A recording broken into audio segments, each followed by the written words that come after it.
susunod po magtatanong ay ang sidekick po ni Kuya sa pelikula, si Mr. Bayani.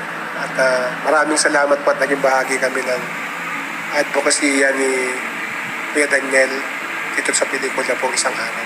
Eric, ang tanong ko lang po, paano po ba na yung mga problemang dumadating sa buhay ng bawat tao maging daan upang makalimutan niya ito at lalo siyang mapalapit sa Diyos? Una, kasi ang buhay ay influenced by the power on high. The power on high, yung mataas sa lahat, ini-insist niya sa atin that He exists, that He is justice, that He is all-powerful. Hindi lang siya nagsasalita na maririnig natin, pero there is a way of God to show us that He is Almighty. Basahin natin ang 32-39 ng Deuteronomy. Tingnan ninyo ngayon na ako, sa makatuwid bagay ako nga, at walang Diyos sa akin. Ako'y pumapatay at ako ang bumubuhay. Ako'y sumusugat at ako'y nagpapagaling, at walang makaliligtas sa aking kamay. Ayan. In this verse, ini-introduce ng Diyos ang kanyang power, ang kanyang sarili para sa tao. Dapat unang-una makilala mo, there is somebody na bumubuhay, pumapatay, sumusugat, nagpapagaling. Walang makakaligtas sa aking kamay, sabi ng Diyos.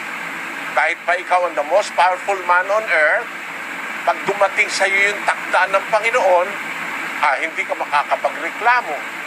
Bakit? Mamamatay ka eh. Magkakasakit ka. Kahit ikaw ay presidente pa, kahit ikaw ay huwes pa, kahit pa Chief Justice ka ng Supreme Court, dadating sa buhay mo that you will experience one day that there is a God na sumusugat, nagpapagaling, pumapatay, bumubuhay. Ngayon, paano yung mga problemang dumarating sa buhay ng tao? Paano niya makakalimutan yon para mapalapit siya sa Diyos? We have to work in coordination with God. Ang Diyos ay isang manggagawa, kapatid. Gumagawa siya ng mabuti araw-araw, pero nagpaparusa siya sa masasama. Kuminsan, pag dumating yung parusa ng Diyos, mamamangha ka kagaya ng mga iba, namangha dun sa nangyari sa Leyte. 25:32 ni Jeremias, ang sabi ganito po, pakinggan. Ganito ang sabi ng Panginoon ng mga hukbo. Narito, kasamaan ay mangyayari sa bansa at bansa, at malakas na bagyo ay ibabangon mula sa kahuli-hulihang bahagi ng lupa. At ang mapapatay ng Panginoon sa araw na yaoy magiging mula sa isang dulo ng lupa hanggang sa kabilang dulo ng lupa. Sila'y hindi tataghuyan o dadamputin man o ililibing man. Sila'y magiging dumi sa ibabaw ng lupa. Akala natin po napakahirap na nung nangyari sa Leyte. Meron pa pong mas mahirap doon. Yung tiempong wala nang tataghoy, wala nang dadampot, wala nang maglilibing sapagkat patay lahat. Yun ay nakahula sa Biblia. Ito pong lahat ay mangyayari ito. Ako ay isa sa mga naniniwala na ang lahat ng sinasabing hula ng Panginoon ay nangyayari. Kaya, kailangan nating kumilala, first of all, na meron Diyos na nag-i-exist. And we have to work in coordination with Him. Kasi ang sabi po dun sa unang Corinto 3, versikulo 9, ganito nakasulat doon. Sapagkat tayo ay mga kamanggagawa ng Diyos. Tayo pong mga tao, tayo kamanggagawa ng Diyos. Ibig sabihin, ang main actor o ang main na gumagawa, ang Diyos, tayo lang ay kamanggagawa. We are collaborators of His work. Kaya nga, instrument tayo ng kanyang paggawa ng mabuti. That must be done. Gaya ng panalangin, Our Father, which art in heaven, hallowed be thy name, thy kingdom come, thy will be done on earth as it is in heaven. His will must be done. That is His will. But whenever the will of God is not being followed, whenever the will of God is being disobeyed, the will of God must be done. And what is the will of God? Pagka gumagawa tayo ng masama, marami siyang puwersa na pwedeng pakilusin. Pwede siyang magpalindol, pwede siyang magpa-tidal wave, pwede siyang magpabagyo. Basahin natin ng 9:5 ng Job. Na siyang naglilipat ng mga bundok at hindi nila nalalaman pagka nililiglig niya sa kanyang pagkagalit. Na siyang umuuga ng lupa sa kanyang kinaroroonan at ang mga haligi nito ay nangayayanig. Yung paglindol po is a manifestation of God's wrath. Galit ng Diyos yan. Para magpaalaala sa tao to remind you na merong nag-i-exist na Diyos na hustisya. Yung pagdating ng tidal wave, kagaya nung napakarami kong narinig ng mga kwento, 9:6 ng Amos. Siya na gumawa ng kanyang mga silid sa langit at kumatha ng kanyang balantok sa lupa. Siya na tumatawag ng tubig sa dagat at ibinubugso sa ibabaw ng lupa. Panginoon ang kanyang pangalan. Ayan. Ang Panginoon ang kanyang pangalan. Siya na gumawa ng balantok sa lupa. Alam natin yung balantok yung curvature of the earth, which sometimes is impossible to believe na bakit magyayari na ang earth naka-curve na ganon, yung tubig niya na nakabalot sa earth, yung mga ocean natin, naka-curve din yan, may curvature yan, because the earth is round. Kaya sabi ng Biblia, siya ang gumawa ng balantok sa lupa. Pero kahit na may balantok pa, may hindrance para yung tubig sumalunga dun sa balantok, nagagawa ng Diyos yun. Natatawag siya ng tubig sa dagat para ibugso sa ibabaw ng lupa. And nobody can resist that. Nakita natin ito sa Leyte. A sample ay nangyari sa Thailand some years back. Ngayon nangyari sa Leyte. Yung mga tidal waves, yan ay manifestation ng God's wrath. Ngayon, paano tayo, kung dumadating ang problema sa buhay, paano natin makakalimutan yun? Mawawala, mapapalapit tayo sa Diyos.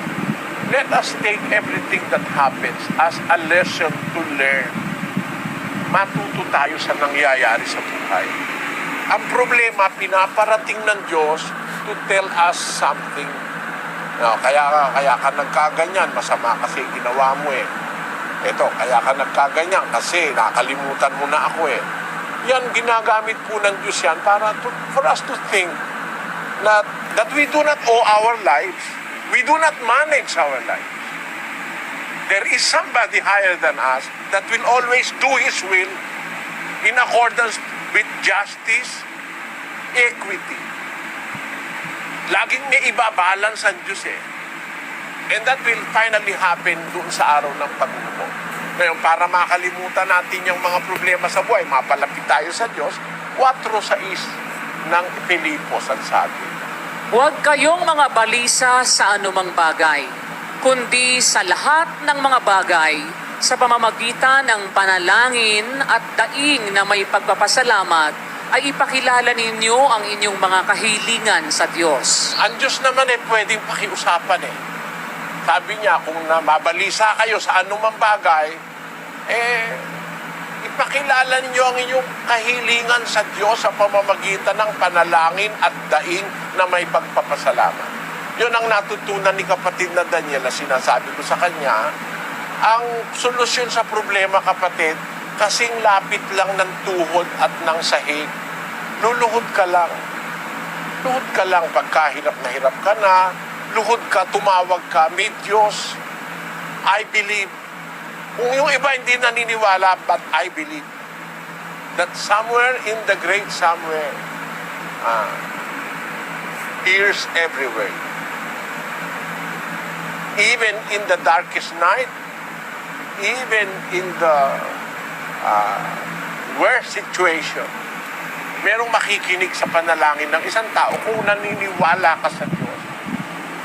What we need is just to believe that there is somebody up there and to trust Him with all our heart and to put on Him our cares. Gaya ng sabi ni San Pedro sa 5:7 ng unang Pedro, sa English pakibasa mo.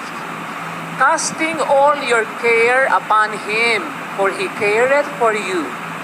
Ilagak niyo sa Kanya ang lahat ng inyong kabalisahan sapagkat kayo ipinagmamalasakit niya. For He cares for you. Like a father that cares for his children, the Father in heaven cares for those who believe in Him. Yun ang malaking solusyon sa problema. At siguro, matanda na ako para ninyo ako paniwalaan. I have gone so far. I have traveled the 4 continents of the earth. Hindi pa lang ako napupunta ng Africa.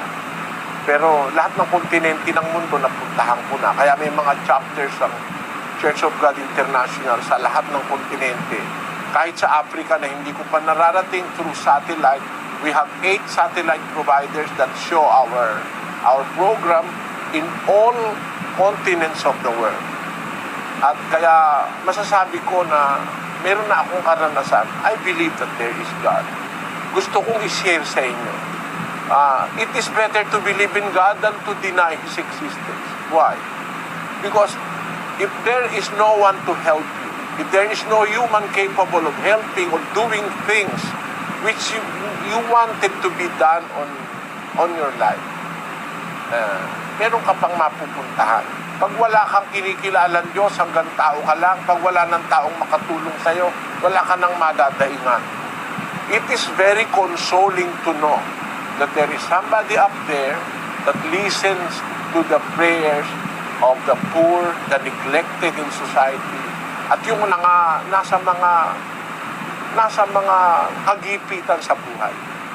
Yun ang paraan para malimutan ng problema, to pray. Because God will help you forget your problems in life. He will solve your problems.